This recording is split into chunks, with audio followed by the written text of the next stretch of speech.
Rebonjour. Alors, qu'est-ce qu'on a dit? On a dit que pour garantir une durée de vie la plus longue possible pour notre parc de batterie solaire, il faut éviter les problèmes qui tentent à diminuer sa durée de vie, parmi lesquels il y a les profils de charge et de décharge de nos batteries. Sachant que la décharge, ce cycle est quotidien, est-ce qu'on va se casser la tête à surveiller comment notre batterie est chargée à travers via nos panneaux photovoltaïques? Eh bien non. La technologie est là pour résoudre ce genre de problème et nous faciliter la vie.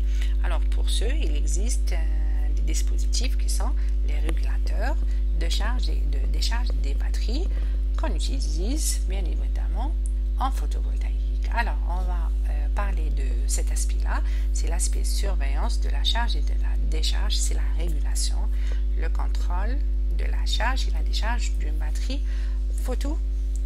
solaire, j'allais dire photovoltaïque.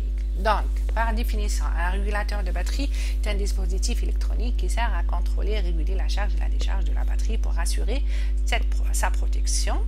Il a donc un impact direct sur la sauvegarde de ses performances et sur sa durée de vie.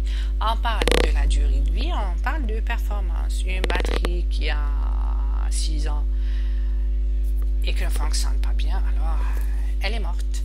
Alors là, vous avez 3 exemples de régulateurs. Je retiens le Steka, il est très très connu, très utilisé. Ce sont des boîtiers petits qui ressemblent aux démos. Des démos qui ont presque la même dimension. Je parle des démos des téléviseurs. Voilà. Alors, on a plusieurs marques, plusieurs types, plusieurs puissances, etc.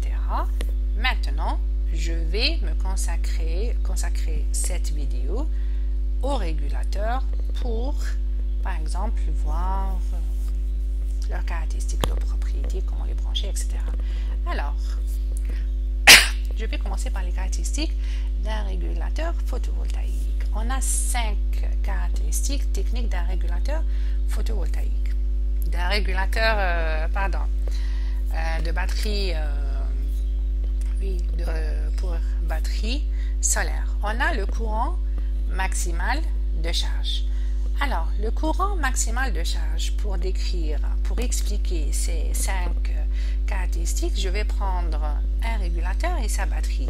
Pour moi, ça, c'est un système de régulation. Je verrai ça comme étant le système. Alors, en entrée, j'ai le courant, la tension de charge. Je vais charger la batterie à travers le régulateur, mais l'énergie qui va venir des panneaux photovoltaïques. Très bien. Et puis en sortie, je vais exploiter cette énergie enregistrée, stockée, je parle de données.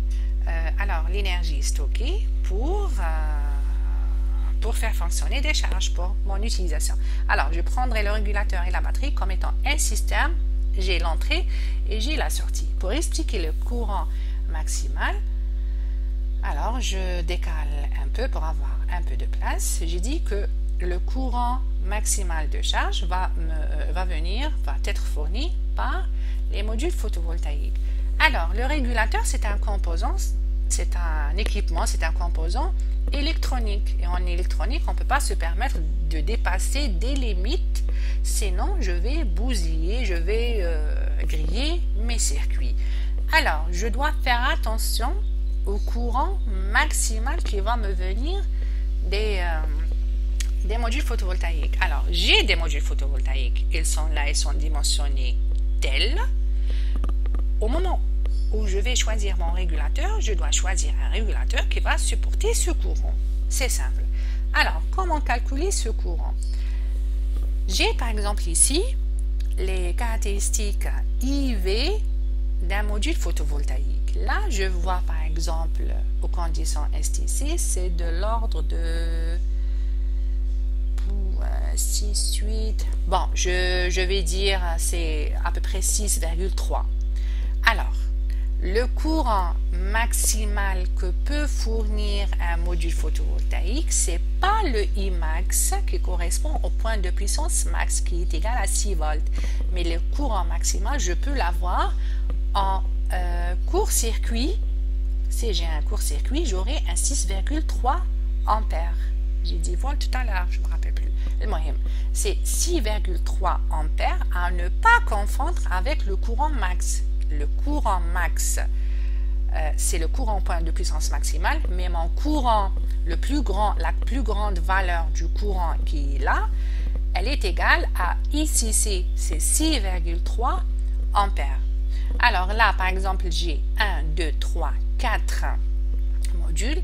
Je vais multiplier 4 fois 6,3 pour avoir mon courant maximal qui peut être fourni à mon système de régulation.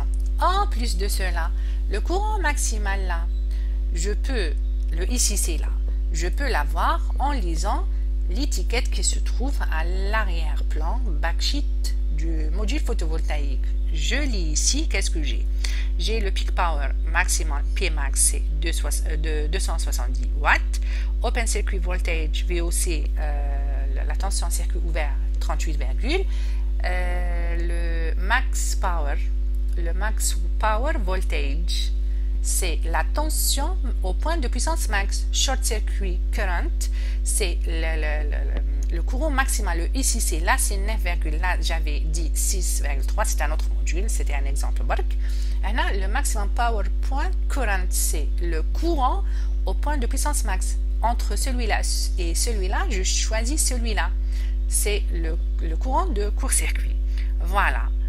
Là, il faut retenir que ces données-là sont mesurées aux conditions STC, c'est-à-dire 1000 watts par mètre carré, c'est noté ici, et 25 degrés Celsius. Mais en conditions réelles de fonctionnement, c'est pas, j'aurai pas 1000 watts par mètre carré. Je peux attendre pour l'éclairement global 1200, 1300 dans certains cas.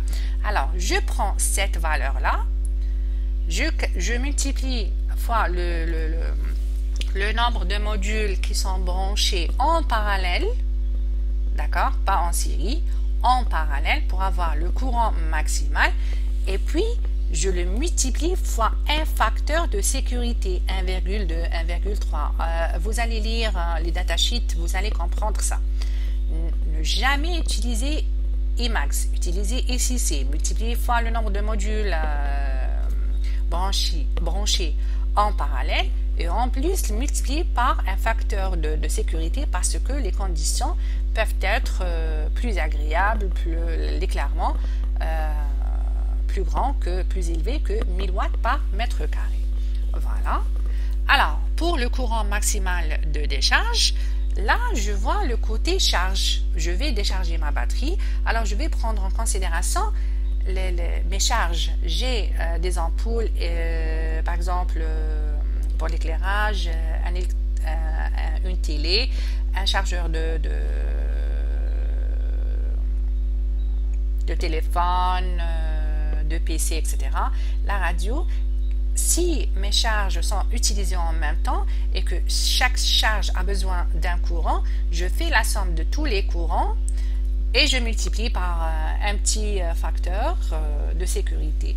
En plus, il faut prendre en considération le fait que si j'ai des moteurs à déclencher, comme la climatisation, le réfrigérateur, ils demandent des courants très élevés au démarrage. Alors, le courant que j'aurais calculé pour ces deux, qui contiennent les moteurs, il faut le multiplier fois 2,5. Je fais toute la somme de tous les courants, de toutes mes charges qui peuvent être utilisées en même temps, et ça, c'est le courant maximal de la décharge à prendre en considération lors du choix de mon régulateur.